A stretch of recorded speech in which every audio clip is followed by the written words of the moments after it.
Coming up, it's time to think about the what ifs, not about games or roster moves of the past. What are the chances the Devils can turn their season around? Welcome to the Devil's Island Podcast, broadcasting from the east end of Long Island. Whether you're in New Jersey or somewhere around the world, as a Devils fan, you may feel like a castaway. Well, Devils fanatics, join us, because you can always feel at home here on Devil's Island. And now, here is your host, Chris Suswal. Hey, fellow castaways, you're on Devil's Island, and if you enjoy your stay, please like, share, and subscribe to stay in the mix.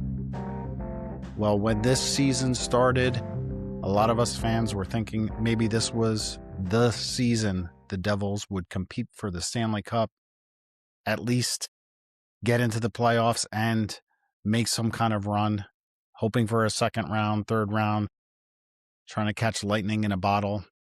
This core has years under its belt, has playoff games under its belt, playoff series, and it all seemed to line up, especially when the Devils started the season with an 8-game winning streak.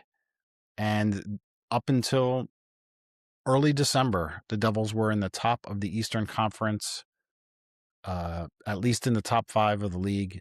But that's all been washed away with the Devils sustaining so many injuries, players in and out of the lineup, a lot of call-ups from Utica. And now, with everyone coming back from injury, fans are wondering, is Tom Fitzgerald going to keep his job as GM? Is Sheldon Keefe going to keep his job as head coach?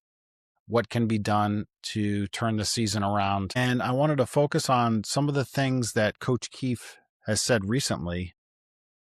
We all remember the Devils losing 9-0 to the Islanders, and that following game was supposed to be a bounce-back game, some type of way for the Devils to show their resilience, show that they actually care about competing and care about keeping the season from getting too far out of reach to make the playoffs. And they did come out in the first period and play well against Pittsburgh that following game, but ultimately they lost 4-1. They took too many penalties and they were struggling so much to score at all. Luke Hughes finally did have a goal, and the losing skid then turned into a losing streak when they went to Winnipeg, one of the bottom feeders of the Western Conference, blowing a lead and losing 4-3 to Winnipeg. When they went into Minnesota, it seemed really dire, but I wanted to focus on a few things that Coach Keefe said after that Pittsburgh game, because in retrospect, maybe the Devils, with their performance against the Wild, maybe some of those things could be catching on. So in that post-game presser, Coach Keefe said, "I'm going to focus on getting our team ready for the next game and keep building here. We can use this as an organization as a great opportunity to take great steps in the big picture." And Keefe continued, "We've got work to do to become a real hockey team. I think there's a perception here that we were a real hockey team before the work was put in, and now you get exposed. We got to keep building our game. You see lots of elements out there. It's closer than you think." I've been thinking a lot about this since then, especially with what transpired with Dougie Hamilton getting a healthy scratch. He's the $9 million star defenseman getting replaced by Shimon Nemitz, the youngster who has shown a lot of upside and was playing really well before his injury, but had been out a month. And Hamilton's agent, of course, comes out and says that this was a business move where Hamilton is being forced out. He has the no trade and no movement clause, and they're now maybe going to have to expand the number of teams that are on the list. Of course, it was then reported as well that the Devils did try to trade Hamilton to the San Jose Sharks before the season started, and the drama has just continued.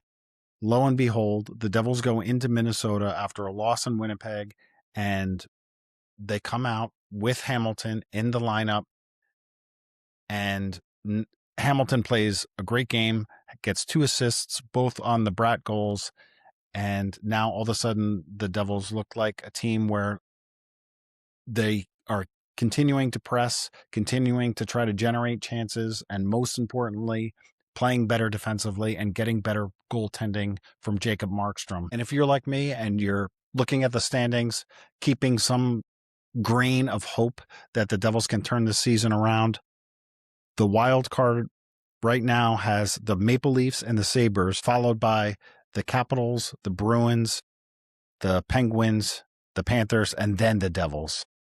But if you look at just the points, yes, it's a lot of teams to jump over, but if you look at just the points, if the Devils win against Seattle, they'll only be 2 points back.